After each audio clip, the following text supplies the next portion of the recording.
Hello story lovers, welcome back to Siri Vennela కథల ప్రపంచం. నేనేమి వెన్నెల అండ్ గుడ్ ఆఫ్టర్నూన్. ఇప్పుడు వినబోతున్న story my dear villain.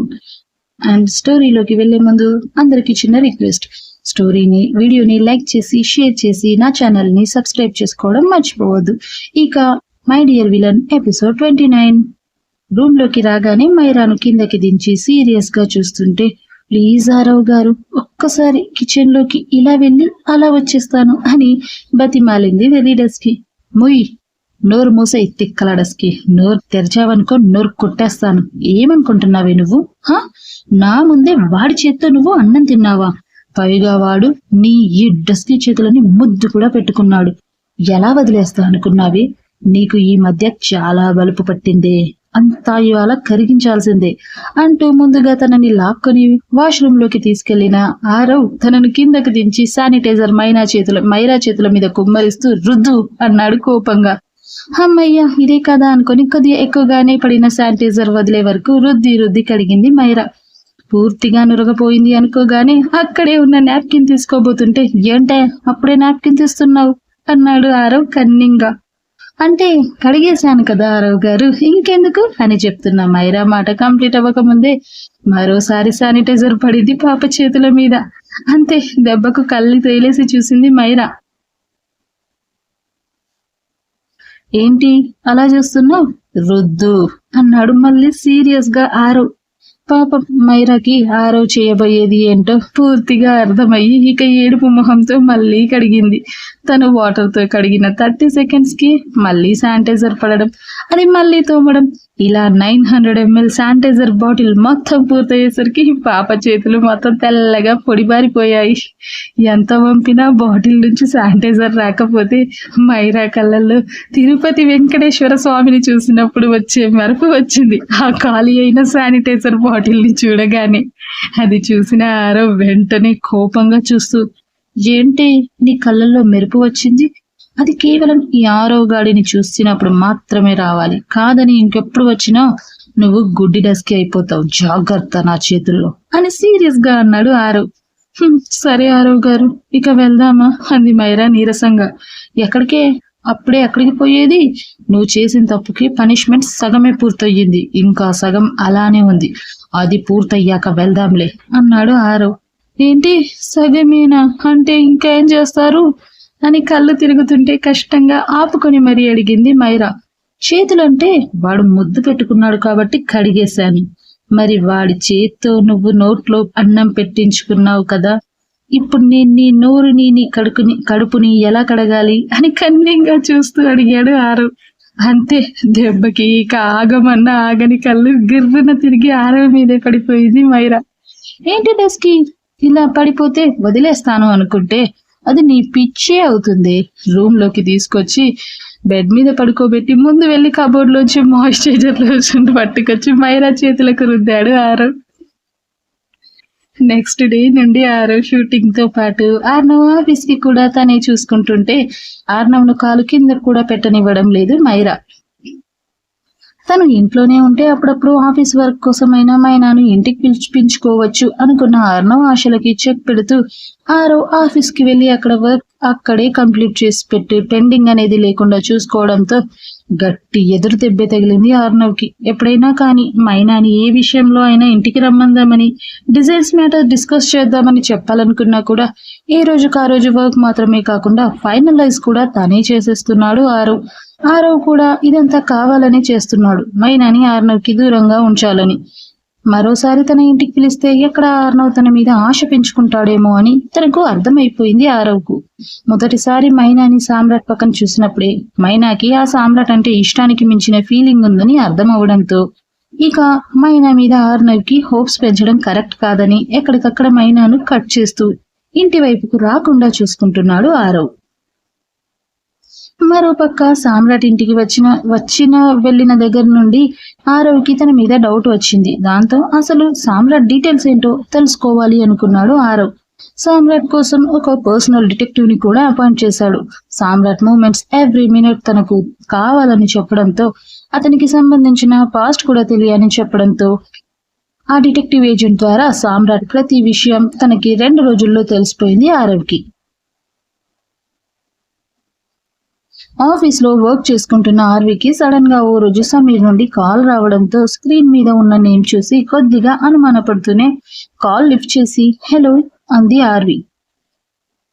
Hello RV, నేను సమీర్, ఎలా ఉన్నావు అంటూ పలకరించాడు సమీర్. ఈ సమీర్ ఫస్ట్ ఎపిసోడ్ లో పబ్ లో వచ్చాడు, గుర్తుందా? నేను బానే ఉన్నాను. ఇంతకీ ఎక్కడున్నావు? ఆ రోజు నుంచి మళ్ళీ కనబడలేదు అని అడిగింది ఆర్వీ. కనీసం తిరిగి బాగున్నావా అని కూడా అడగని ఆర్వీ తీరు ఆమెకు అతని మీద ఉన్న ఇంట్రెస్ట్ చెప్తుంటే విరక్తిగా నవ్వుకొని, చెప్పాను కదా ఆర్వీ, ఇంకోసారి నీ కళ్ళకు కనబడనని అన్నాడు సమీర్ కొద్దిగా బాధగా. ఆర్వీ కూడా పెద్దగా దాని గురించి ఏం మాట్లాడదలుచుకోలేదు. అసలు తనకు సమీర్ మీద ఎలాంటి అభిప్రాయం లేకపోవడంతో తను దూరం అవుతున్నాడు అన్న విషయం కూడా పెద్దగా ఇంపాక్ట్ చూపించలేదు ఆమె మీద. కానీ తనని ఫ్రెండ్లా ట్రీట్ చేసింది. పైగా మొదటి నుంచి సమీర్కి ఆమె మీద ఉన్న ప్రేమ అతని కళ్ళల్లో కనిపిస్తూనే ఉండేది. కాబట్టి ఎప్పుడైనా తను బయటపడితే ఓకే చేద్దాం అనుకుంది. కానీ ఇలా వెళ్ళిపోయినంత మాత్రాన తన గురించి ఆలోచించి బాధపడేంత సీన్ అయితే లేదు ఆర్వీకి. ఎప్పుడు వెళ్తున్నావు అని నిర్లిప్తంగా డైరెక్ట్గా అడిగేసింది ఆర్వీ. నేను రేపు నైట్కి ఇండియా వదిలి వెళ్ళిపోతున్నాను ఆర్వీ. ఇక మళ్ళీ ఇంకెప్పుడు ఇండియా వచ్చే అవకాశం లేదు అన్నాడు సమీర్ కాస్త బాధగా. Okay, happy journey. నీ కెరియర్ సక్సెస్ఫుల్గా సాగిపోవాలని కోరుకుంటున్నా. హోప్ మళ్ళీ మనం ఫ్యూచర్లో ఎప్పుడైనా కలవచ్చేమో అని చెప్తున్న ఆర్వీ మాటలకు అడ్డొస్తూ, ఏమో ఆర్వీ, నాకైతే నమ్మకం లేదు. అసలు నాకు మళ్ళీ నీ కళ్ళ ముందుకు రావాలని కూడా అనిపించట్లేదు.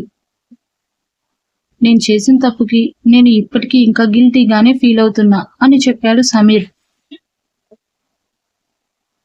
ఆర్వీ ఏం చెప్పలేదు, సైలెంట్ గా ఉంది. ఎందుకంటే జరిగింది తప్పు కాదు అని చెప్పలేదు కదా, అలా అని తప్పు అని కూడా చెప్పలేదు. మరి ఆర్వీ ఎటూ తేల్చుకోలేని సిచ్యువేషన్ లో ఉండడంతో మౌనంగా ఉండిపోయింది.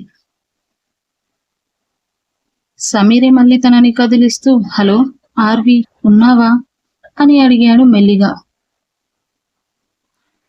హా సమీర్, చెప్పు, ఫ్లైట్ ఎన్ని గంటలకి అని అడిగింది ముభావంగా. రాత్రి 11కి అన్నాడు సమీర్. హ్యాపీ జర్నీ అని మరోసారి చెప్పి కాల్ కట్ చేయబోతుంటే ఆర్వీ అని ఆశగా వినిపించింది సమీర్ గొంతు. చెప్పు సమీర్, ఫోన్ చెవి దగ్గరే ఉంచుకుని అంది ఆర్వీ. అద్వి, ఎలాగూ నేను రేపు ఇండియా నుండి వెళ్ళిపోతున్నాను కదా, మళ్ళీ ఇక నా జీవితంలో చివరి ఊపిరి వరకు నీకు ఎదురుపడనేమో అన్నాడు సమీర్ కాస్త బాధగా. హా అంది ఆర్వీ. ప్లీజ్ ఆర్వీ, నా జీవితంలో మొదటి ప్రేమ, చివరి ప్రేమ నువ్వు మాత్రము. ఇక నా జీవితంలో ప్రేమ అన్న పదమే కాదు, దానికి అర్థం కూడా ఉండదు. చివరిగా ఒక్కసారి నేను కలవాలనుంది రిక్వెస్ట్ గా అడిగాడు సమీర్. సమీర్ మాటల్లో నిజాయితీ ఆమె మనసుకు తెలుస్తుంటే ఆలోచనల్లో పడింది ఆర్వీ. ప్లీజ్ ఆర్వీ, ఒక్క అవకాశం, కానీ నీకు ఇబ్బంది లేకపోతేనే. నువ్వు ఇబ్బంది అనుకుంటే అస్సలు కలవద్దు అన్నాడు సమీర్ మళ్ళీ. అదేం లేదు సమీర్ అని ఆర్వీ చెప్తుంటే హ్యాపీగా ఫీల్ అయ్యాడు ఒక్క క్షణం అతను. ఎక్కడ కలుద్దామా అని ఆలోచిస్తున్నా అని చెప్పింది ఆర్వీ. పర్లేదు ఆర్వీ, మొన్నట్లా ఒకసారి మీ ఆఫీస్కి రావడానికి నాకు పర్మిషన్ ఇస్తే అక్కడే కలుస్తాను అన్నాడు సమీర్. కానీ ఆర్వీ మాత్రం ఆలోచనల్లో పడింది. ఆఫీస్లో అయితే డాడ్కి సమీర్ ఇక్కడికి వచ్చాడని ఖచ్చితంగా తెలుస్తుంది. ఎందుకో డాడ్కి సమీర్ మీద గుడ్ ఒపీనియన్ లేదు. పైగా ఆర్నవ్కి సమీర్ ఎప్పుడెప్పుడు దొరుకుతాడా, ఎప్పుడు చంపుదామా అన్నంత కోపంగా ఉన్నాడు. ఇప్పుడు సమీర్ ఆఫీస్కి వచ్చినా నేను తనని కలిసిన డాడ్ వాళ్ళకి తెలుస్తుంది. ఎందుకు అనవసరంగా చిన్నదాన్ని పెద్ద గొడవ చేసుకోవడం అని ఆలోచించి, ఇక్కడ కాదు సమీర్, నేను ఎక్కడ కలుద్దామనేది రేపు మార్నింగ్ చెప్తాను నీకు లొకేషన్ అని చెప్పగానే, thank you RV, thank you so much, నన్ను కలుస్తాను అన్నావు, అంతే చాలు, నీ మెసేజ్ కోసం వెయిట్ చేస్తూ ఉంటాను అని మరోసారి థ్యాంక్స్ చెప్పి కాల్ కట్ చేశాడు సమీర్. కాల్ కట్ అయిన తర్వాత ఆలోచనల్లో పడింది ఆర్వీ.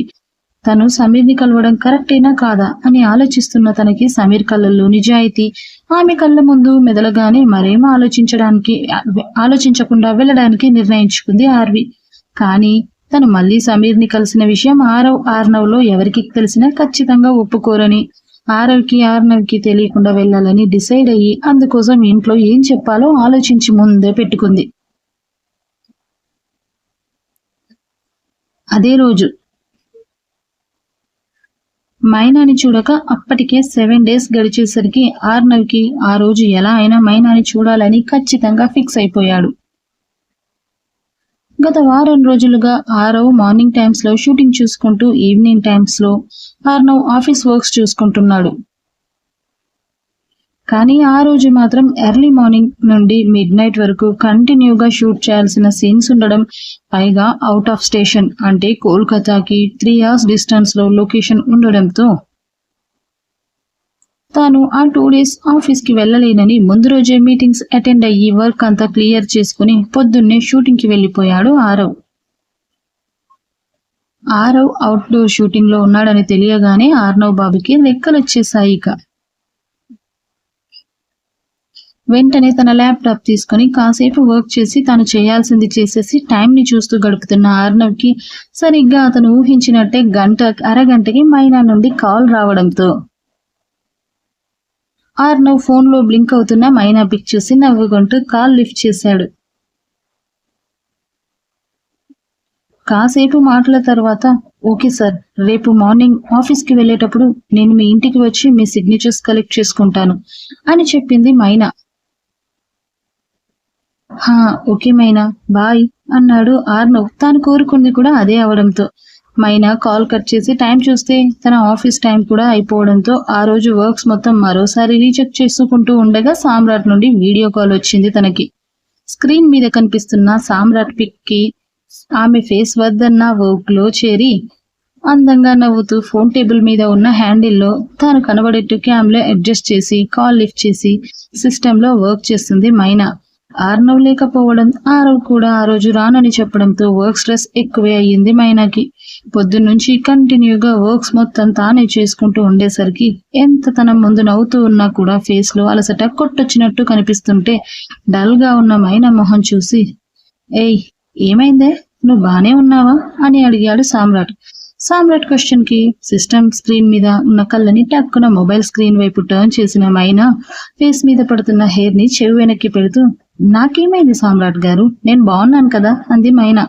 ఈసారి కళ్ళు చూసి కన్ఫర్మ్ చేసుకున్న సామ్రాట్, ఎలా ఉన్నావో నీ ఫేసే చెప్తుంది గాని త్వరగా వర్క్ కంప్లీట్ చేసుకుని అరగంటలో కిందికి వచ్చి అన్నాడు సామ్రాట్.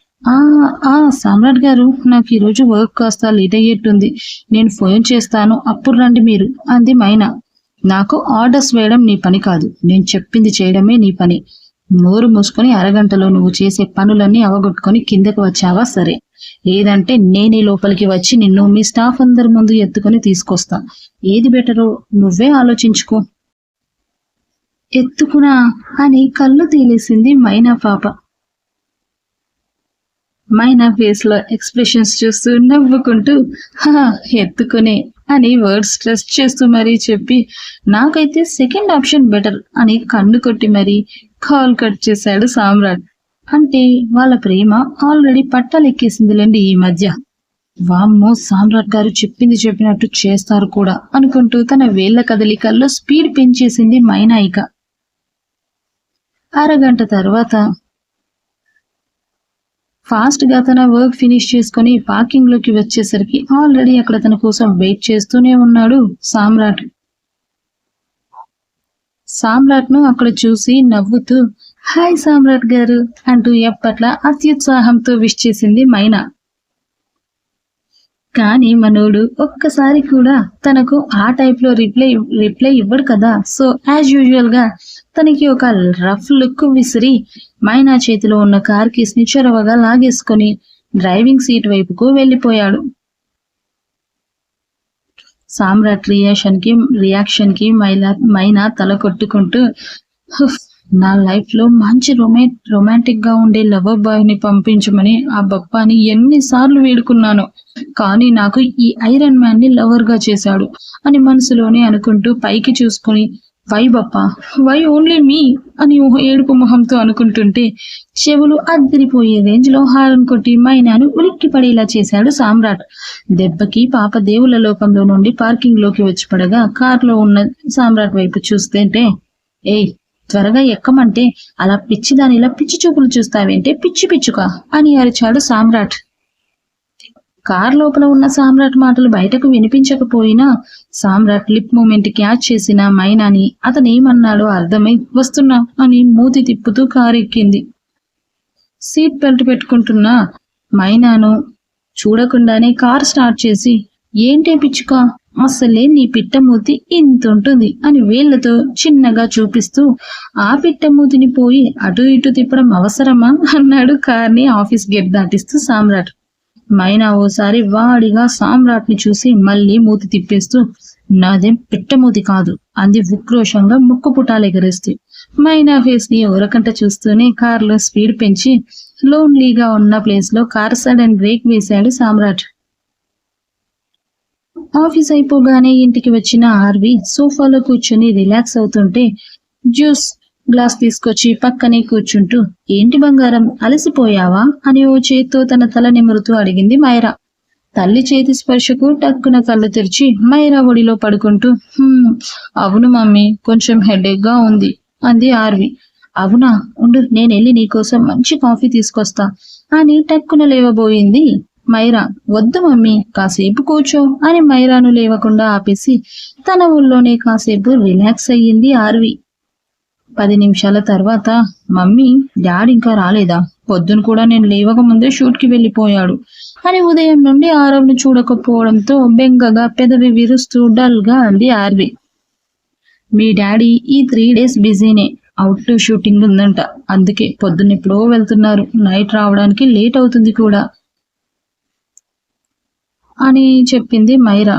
చా అవునా, ఇంకో 2 days డాడీ నాతో టైం స్పెండ్ చేయరా అని నీరసంగా అనుకుంటున్న ఆర్వికి సడన్ గా ఏదో తట్టడంతో మైరా ఒడిలోంచి లేచి, ఓకే మమ్మీ, నేను రేపు ఎర్లీ మార్నింగ్ లేచి కాసేపు డాడీతో టైం స్పెండ్ చేస్తా, ఎలా ఉంది ఐడియా అని అడిగింది ఆర్వి ఉత్సాహంగా. ఆర్వి ఫేస్ లో బ్రైట్నెస్ చూసి నవ్వేస్తూ, నీ ఇష్టం రా, కానీ నువ్వు అంత పొద్దున్నే లేస్తానంటే మాత్రం నాకైతే నమ్మకం లేదు. పైగా నువ్వు మీ డాడీని చూడలేదేమో కానీ మీ డాడీ మాత్రం ఆల్రెడీ పొద్దున్నే షూటింగ్ కి బయలుదేరే ముందు అరగంట నుండి నీ రూమ్ లోనే నిన్ను చూస్తూనే కూర్చున్నాడు అని చెప్పింది మైరా. అవునా, మరి నన్ను ఎందుకు లేపలేదు మమ్మీ, లేపితే కాసేపు ఆడుకునే వాళ్ళం కాదా నీతో డాడీ నేను కలిసి అని ఆర్వి అంటుంటే, అంటే ఏంటి, నేను మీ ఇద్దరికి ఆట వస్తున్నా? అరే ఎప్పుడు నన్ను ఏడిపించేందే తెల్లారదు రాత్రవదు కదా మీకు, ఉక్రోషంగా అంది మైరా. ఉడుక్కుంటున్న మైరా ఫేస్ చూసి నవ్వుతూ తన 2 చెంపలు పట్టుకొని, మమ్మీ నువ్వు ఇలా ఉడుక్కుంటున్నప్పుడు నీ ఫేస్ భలే ఉంటుంది తెలుసా, అందుకే నాకు డాడ్కి నేను ఇలా ఉడికించడం ఇష్టం అంటూ కన్ను కొట్టింది ఆర్వి. ఏంటే నేను ఏడిస్తే ఇష్టమా మీకు అంటున్న మైరా బుగ్గన టక్కున ముద్దు పెట్టి తన థింగ్స్ పట్టుకుని రూమ్ లోకి పరిగెత్తింది ఆర్వి. రూమ్ లోకి వెళ్లి ఫోన్ లో సమీర్ కి రేపు తాము కలుద్దామన్న టైం ప్లేస్ మెసేజ్ చేసి ఫోన్ పక్కన పెట్టేసి ఫ్రెష్ అవ్వడానికి వెళ్ళిపోయింది ఆర్వి. ఇక నెక్స్ట్ ఎపిసోడ్ లో ఓ పెద్ద బ్లాస్ట్ ఉండబోతుంది.